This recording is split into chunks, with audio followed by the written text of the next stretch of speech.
All right, here's another example of a class 2 molar relationship, division 1, but this one's kind of fun because it's in mixed dentition.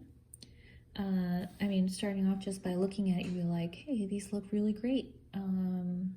This kid's solid, it's got a nice little centered midline, sure, but also then you start looking a little more closely, you'll notice he's missing some teeth. This one's really hard to balance, sorry. Let's see if I can do that.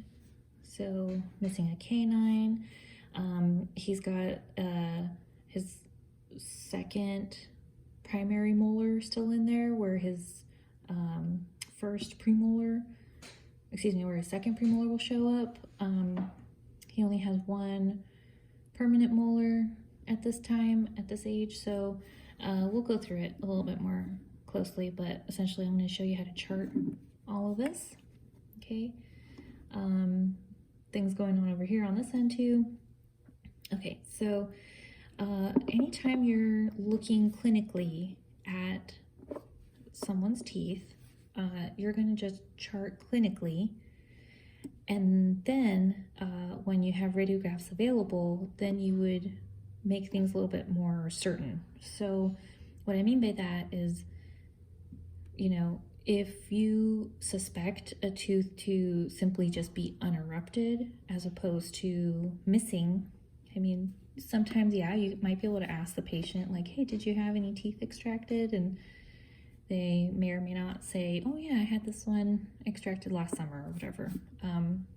But typically, you can't really just trust a patient to know which tooth they had extracted, because maybe they don't know. They know they had something removed, but could have been a primary tooth. We don't know.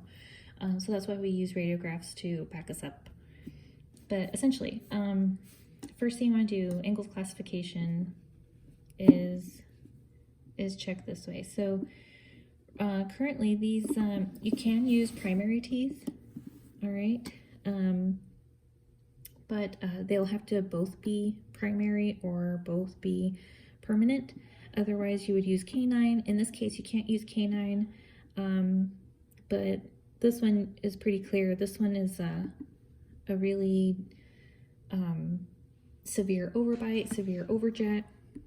You're most likely going to be finding a class 2 in here, so you check with the molar relationship. And this mesial buccal cusp is mesial to the mesial buccal groove. Okay, it's probably a little bit more, a little bit less than a premolar width. So you'll put it as class 1 with a class 2 inclination. Same thing here. This cusp is mesial to that, oh wait, it's this one. This cusp is mesial to the mesial buccal groove. That is about a premolar's width right here. So we'll use that as a, for sure, class 2 molar relationship, okay? And then you'll notice the severe overbite and the severe overjet. And then you can break these up and start charting individually. So we'll start with the mandibular teeth. All right, so your first job is to determine which teeth are primary and which ones are permanent. So you'll be able to tell that these are permanent mandibular incisors because of their size in relation to the other teeth. Okay, so this kiddo's got all his lower incisors, to include his canines, and he's even got premolars starting. Okay, they're under-erupted, but they're still coming out, so they haven't really reached the height that they may be in the future. And then he still has his second molars, which are waiting to be replaced by the second premolars. And then he has his first mandibular molars, okay?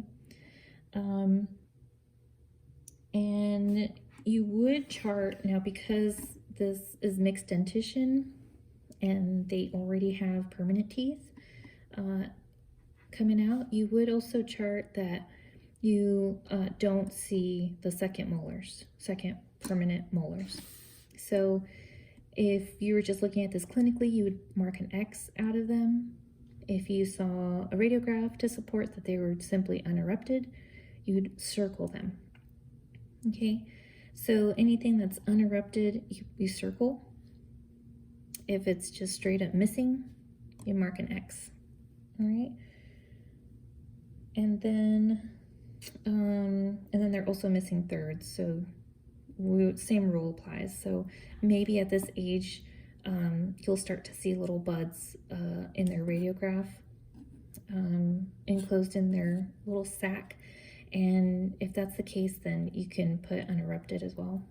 But clinically, we don't see them, so we'll put X's. Okay, now moving on to the maxillary arch. So you for sure have your central incisors, you've got your laterals, you even have number 11 canine. Number 6 canines missing, so you'll put an X. Unless supported by radiograph, you can circle it instead. You have your first premolars, so number 5 and number 12. And then you have primary second molars. So you'll have to chart, this is going to be A. You have to, mark out whatever numbers there, and you'll place an A there. And then this one is going to be 3, right? So it's 3A, 5, we're missing 6.